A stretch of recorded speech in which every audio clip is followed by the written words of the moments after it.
Hello, this presentation will cover the FAAST system. FAAST is hosted on the State Water Board's website. All concept proposals except for the Additional Assistance Program proposals were submitted electronically using FAAST, and you'll be able to access FAAST 24 hours a day, 7 days a week. Here are some of the technical requirements or recommendations for using FAAST. Please avoid using an iPad, iPhone, or similar mobile device while using the FAAST system. If there are any questions or technical issues using FAAST, please call or email the FAAST Help Desk. The Help Desk is staffed Monday through Friday from 8 a.m. to 5 p.m. This is the FAAST homepage. FAAST has started using the State Water Board's WB Key. The WB Key is a single sign-on account that can be used for multiple web-based applications at the State Water Board. All FAAST users will need to register for a WB Key account.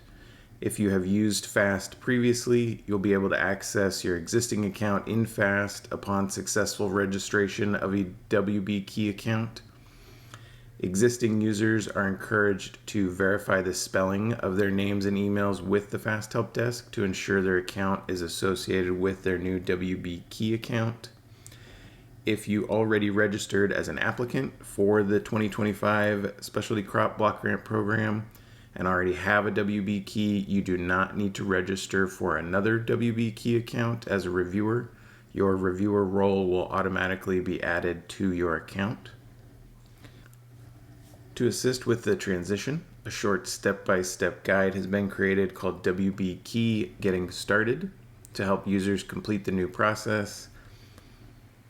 The guide is included in the documents section of this presentation and posted on both the FAAST and Specialty Crop Block Grant Program web pages. If you have any questions regarding this transition or encounter any problems while registering, please reach out to the FAAST Help Desk. And in the subject line of the email, please reference WB Key. After signing into FAAST for the first time, users will be required to set up a multi-factor authentication or MFA app on their smartphone. This is an extra layer of protection that helps to ensure that only you can access your account, even if your password is compromised. There will be prompts the users will have to follow in order to set up the MFA. Multi-factor authentication for a new WB account screen will appear only once to new WB Key account users. After logging in, you'll be taken to the main menu. You will need to select View Review Assignments in order to look up the concept proposals that you have been assigned. Next, you will need to search for your assignments, as different reviewers will have been assigned different proposals based on whichever technical committee you are on. In the Request for Proposal drop-down menu, select 2025 Specialty Crop Block Grant Program. As this is the concept proposal phase, you will select Phase 1 in the proposal phase drop-down menu. You can also sort by proposal number and organization. After searching for the assignments, you will see a list below of all of your assigned concept proposals. Select the project you want to open up and work on by clicking on the review title. This will open up the selected project. At the top of the screen, you'll see a number of tabs. FAAST will start on the Application tab. The first section is the application overview. This section contains information about the submitter and applicant, the project title, project description, project manager and director, and so on. The next section is the questionnaire.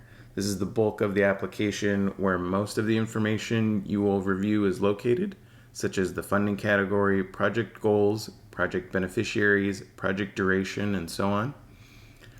Please be sure to read these carefully and critically. Remember, you're reading to determine two things. Is this proposed project a priority for the specialty crop industry? And what is this project's likelihood for success? A note about reading the replies: if applicants have included links, please do not open them. Applicants were instructed to not include them as a means of circumventing the character limits. The attachments can be viewed directly from the Application tab or on the Attachments tab. You can download and review the outcome measures and the budget by clicking on the attachment title. These should be the only attachments and should be labeled as outcome measures and concept proposal budget. If there are other attachments such as resumes, letters of recommendation, or other information, please do not open them or consider these extraneous documents in your reviews. Applicants were instructed to not provide any other attachments in order to sustain the competitiveness of the grant and ensure no applicant has an advantage over any other applicant. Any attachments other than the concept proposal budget or outcome measures should be disregarded. This is what the outcome measures template looks like. Outcome measures describe the data applicants collect to help them assess the success of their project.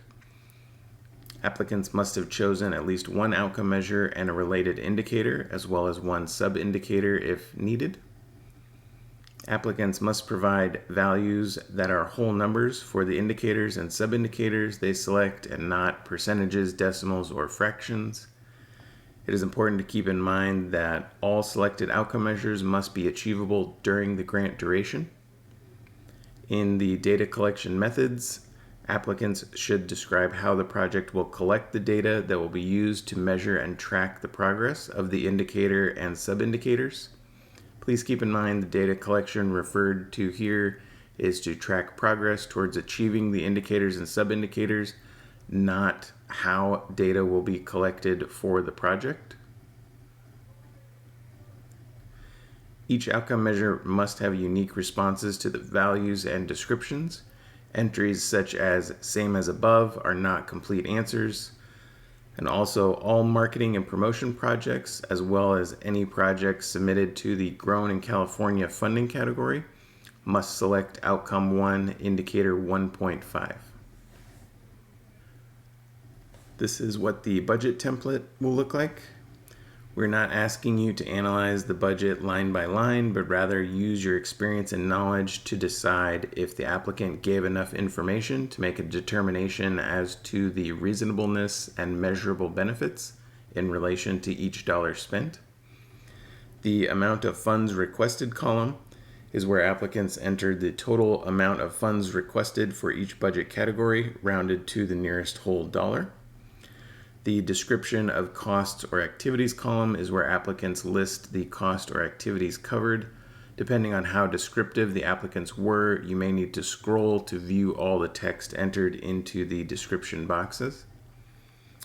A description is required for each budget category in which funds are requested, except for category H, which is indirect costs, and category I, which is the total specialty crop block grant funds requested.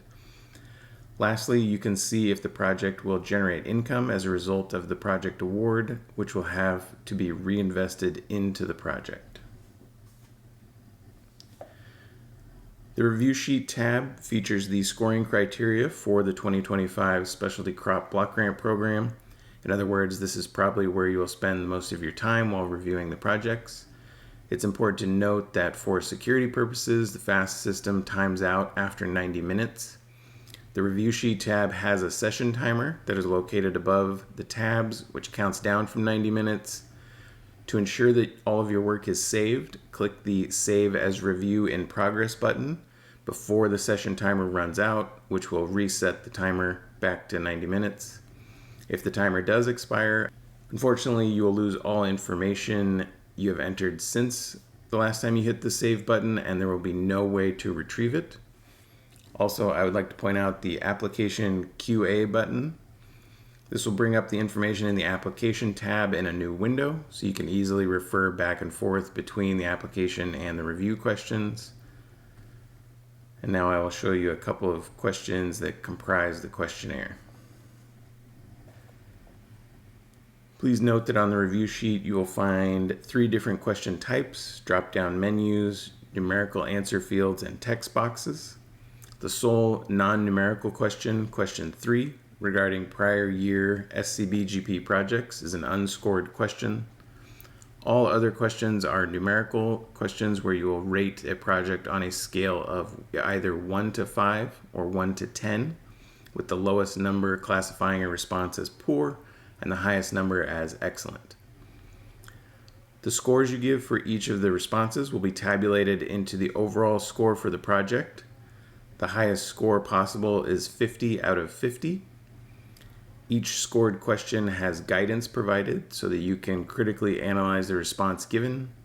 However, all responses should be analyzed based on the following: is the proposed project a priority for the specialty crop industry, and what is the concept proposal's likelihood for success? All questions must have responses to them, otherwise your feedback will not be accepted and will be returned for your completion before the deadline.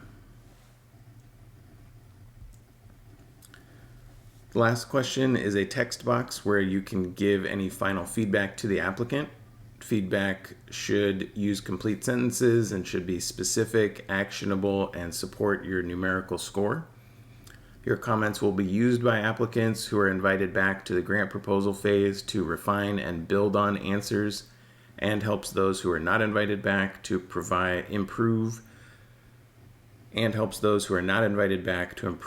the quality of their proposals for the next funding cycle. Please note that you must provide comments to each proposal. Proposals submitted without feedback may be returned to the reviewer. Lastly, be sure that you enter your comments in the text box provided on the Review Sheet tab and not the Notes tab. The Reviewer Notes tab is a different tab used by CDFA staff. Below the text box, you will find the total numeric score, which is the sum of the scores given in your responses to the above questions.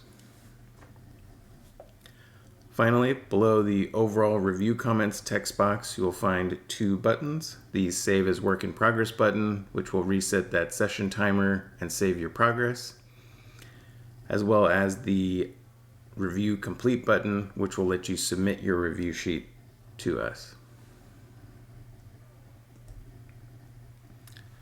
If you experience any issues using FAAST, please contact us at grants@cdfa.ca.gov. The FAAST Help Desk is also available for any technical issues you may experience while using FAAST. Thank you all again for all of your help reviewing these proposals.